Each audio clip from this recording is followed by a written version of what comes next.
नमस्ते दोस्तों, मैं श्रीवास्तव सर आपके लिए फिर 22 नवंबर 2022 का महत्वपूर्ण करंट अफेयर्स और साथ ही साथ इससे संबंधित कुछ और भी जानकारी लेकर के आया हूं, जो आपके लिए आने वाले सभी कॉम्पिटिटिव एग्ज़ाम्स के लिए काफ़ी महत्वपूर्ण है।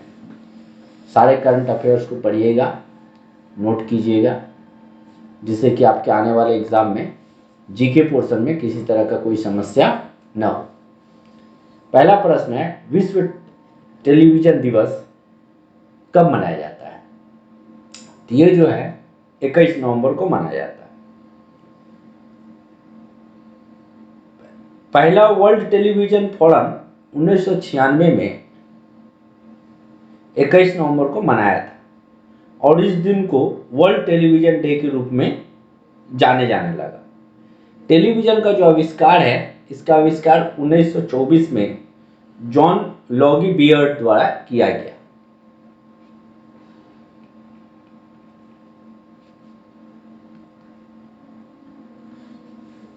में इसका आविष्कार किया। देखिए, कुछ महत्वपूर्ण तिथि और महत्वपूर्ण दिवस यहाँ पर दिया गया है, आप इसको अवश्य याद कर लीजिएगा। 1 नवंबर को विश्व शाकाहारी दिवस, ऑल सेंट डे, राज्योत्सव दिवस, कर्नाटका स्थापना दिवस। 2 नवंबर को ऑल सोल्स डे, राष्ट्रीय आयुर्वेदिक दिवस। 5 नवंबर विश्व सुनामी जागरूकता दिवस। 6 नवंबर युद्ध और सशस्त्र संघर्ष में पर्यावरण के शोषण को रोकने के लिए अंतर्राष्ट्रीय दिवस। 7 नवंबर को शिशु संरक्षण दिवस, राष्ट्रीय कैंसर जागरूकता दिवस। 8 नवंबर विश्व शाकाहारी दिवस, विश्व शहरीकरण दिवस। 9 नवंबर को इकबाल दिवस, कानूनी सेवा दिवस। 10 नवंबर को विश्व विज्ञान दिवस। 11 नवंबर युद्ध विराम दिवस, स्मरण दिवस, राष्ट्रीय शिक्षा दिवस। 12 नवंबर को विश्व निमोनिया दिवस, गुरु नानक जयंती। 13 नवंबर को विश्व दया दिवस।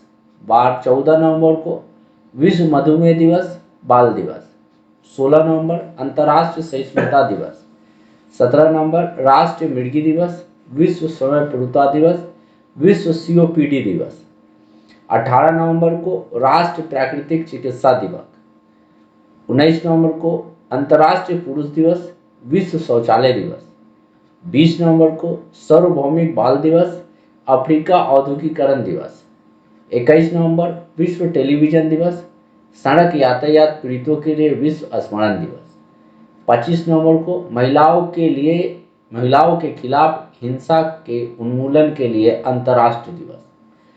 26 नवंबर को भारत का संविधान दिवस और 29 नवंबर को फिलिस्तीनी लोगों के साथ एकजुटता की अंतर्राष्ट्रीय दिवस। ये महत्वपूर्ण जानकारी थी, अवश्य याद कर लीजिएगा। अगला प्रश्न कुछ इस तरह से है, थाईलैंड में आयोजित एक अंतर्राष्ट्रीय सम्मेलन में किसे परिवार नियोजन के नेतृत्व के लिए एक्सेल पुरस्कार 2022 दिया गया? तो भारत है क्या कि थाईलैंड में भारत को जो है परिवार नियोजन के नेतृत्व के लिए एक्सेल पुरस्कार 2022 प्राप्त करने वाला एकमात्र देश बन गया। देश की श्रेणी में दिया गया पुरस्कार आधुनिक परिवार नियोजन विधियों तक पहुंचने में सुधार लाने के लिए भारत के प्रयासों की मान्यता यहां पर दी गई है। तो ये थी कुछ उससे संबंधित जानकारी, और यहाँ पर और भी कुछ इम्पोर्टेंट इंफॉर्मेशन दिया गया है कि कांग्रेस के वरिष्ठ नेता जो शशि थरूर है, उनको किस देश का सर्वोच्च नागरिकता सम्मान देने की घोषणा की गई है? तो फ्रांस की। हिंदी भाषा में प्रमेय के लिए किसे युवा साहित्य अकादमी पुरस्कार 2022 दिया गया? तो भगवंत अनमोल को। किस देश ने भारत के पूर्व नौसेना प्रमुख लांबा को मेधावी सेवा पदक से सम्मानित किया गया? तो सिंगापुर को। स्वाति पीरामल को किस देश के सर्वोच्च नागरिक सम्मान से नवाजा गया है? तो फ्रांस। नौसैनिक अभ्यास रिम्पैक्ट 2022 में कौन सा भारतीय शिप ने भाग लिया? INS सतपुड़ा। तो ये अलग से जानकारी थी। अगले प्रश्न में जाता हूं। किसे राष्ट्रीय पेंशन प्रणाली ट्रस्ट यानी नेशनल पेंशन सिस्टम ट्रस्ट के अध्यक्ष के रूप में जो है नियुक्त किया गया है? तो सूरज भान को।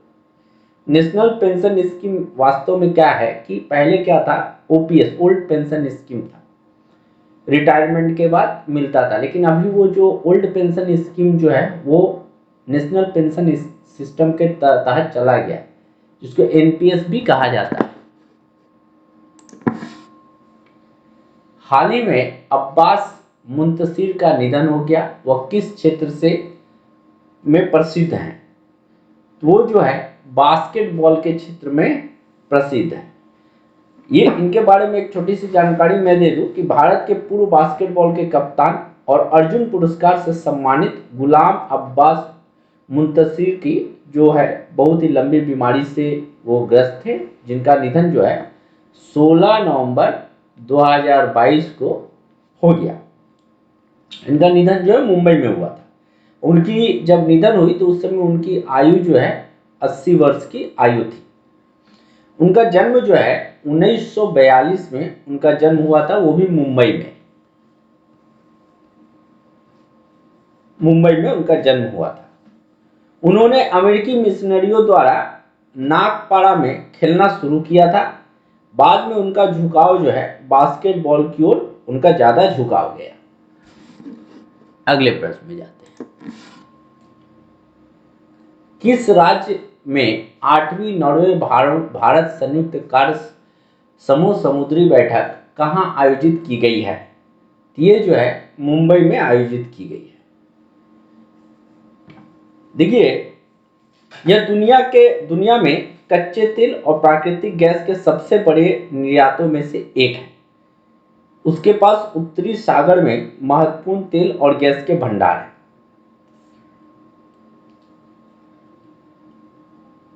और वहां के जो प्रधानमंत्री है जोनास गाहर स्टोर, राजधानी जो है ओस्लो, और वहां की जो मुद्रा है नॉर्वेजियन क्रोन है।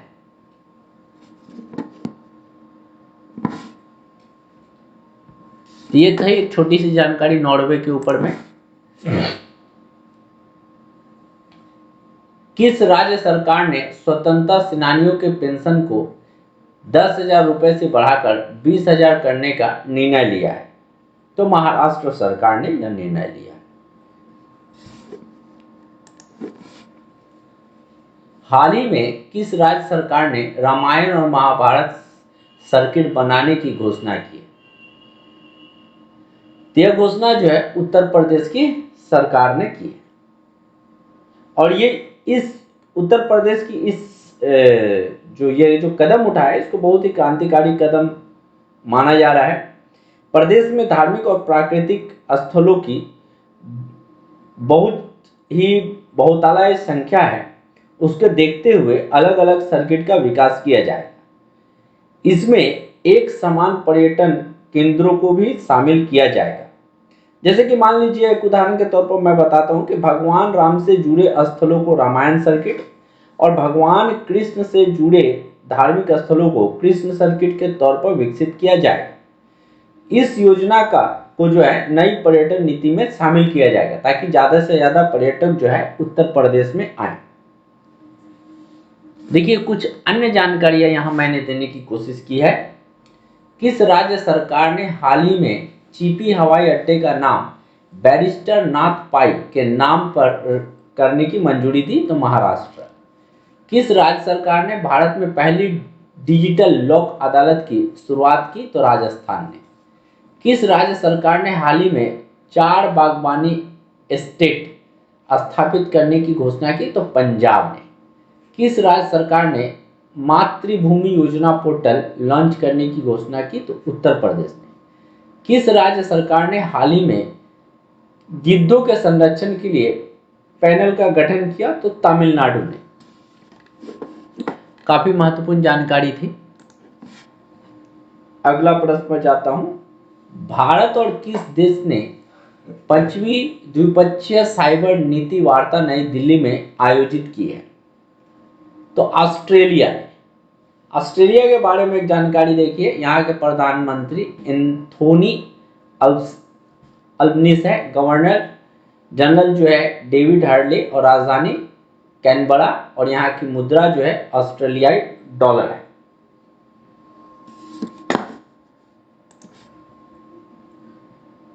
देखिए अगला प्रश्न कुछ इस तरह से है। डॉक्टर भीमराव अंबेडकर विधि विश्वविद्यालय का शिलान्यास राजस्थान के किस शहर में मुख्यमंत्री अशोक गहलोत द्वारा किया गया? यह जो है जयपुर में किया गया।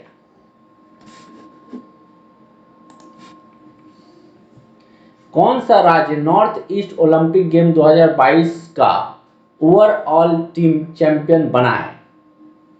यह खिताब जो है मणिपुर को जाता है। देखिए मणिपुर में संपन्न पूर्वोत्तर ओलंपिक खेलों में 85 स्वर्ण पदक सहित 237 पदक के साथ लगातार दूसरे साल शीर्ष स्थान पर यह जो है मणिपुर बना रहा। मणिपुर ने 76 रजत 72 कांस्य पदक भी जीते हैं। असम जो है 81 स्वर्ण 60 रजत 60 कांस्य पदक सहित कुल 201 पदक जीत करके दूसरे स्थान पर आ।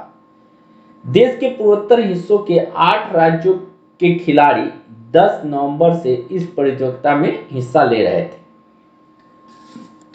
और भी कुछ महत्वपूर्ण जानकारी। दिल्ली किस राज्य सरकार द्वारा राजीव गांधी ग्रामीण ओलंपिक खेल की शुरुआत की गई? तो राजस्थान। दक्षिण कोरिया ने किस देश को हराकर एशिया कप हॉकी 2022 जीता? तो मलेशिया। किस राज्य ने अक्टूबर 2023 में 37वें राष्ट्रीय खेल की मेजबानी करने की घोषणा की? तो गोवा। किस राज्य के मुख्यमंत्री ने हाल ही में फुटबॉल फॉर ऑल कार्यक्रम शुरू किया? तो ओडिशा।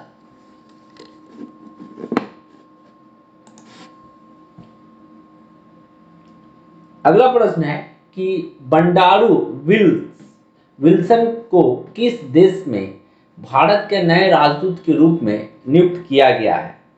तो कोमोरोस।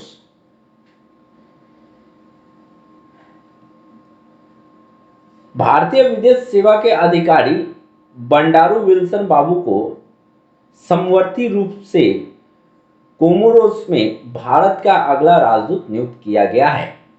विदेश मंत्रालय ने यह जानकारी दी है कि उनको जो है वहां का राजदूत नियुक्त किया जाएगा। देखिए विल्सन बाबू भारतीय विदेश सेवा में 2004 बैच के जो है अधिकारी भी रह चुके। कुछ महत्वपूर्ण जानकारी यहां पर दी गई है।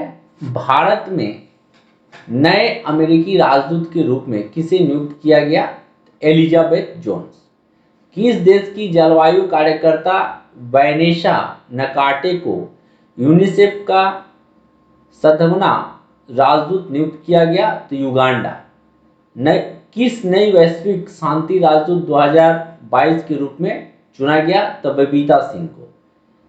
सीबी जॉर्ज किस देश में भारत के अगले राजदूत नियुक्त किए गए हैं? तो जापान। डॉक्टर आदर्श स्वीका को किस देश में भारत के अगले राजदूत के रूप में नियुक्त किया गया? तो कुवैत। ये राजदूत वाली जो प्रश्न है ये काफी महत्वपूर्ण है, इसको आप लोग अवश्य याद कर लीजिएगा। हाल ही में किसे ओएनजीसी के अगले प्रमुख के रूप में नियुक्त किया गया है? तो अरुण कुमार सिंह जी को जो है बीपीसीएल के पूर्व अध्यक्ष अरुण कुमार सिंह के भारत के शीर्ष तेल और गैस उत्पादन तेल और प्राकृतिक गैस जो निगम है ओएनजीसी के नए अध्यक्ष होने की जो है अभी तक की संभावना है।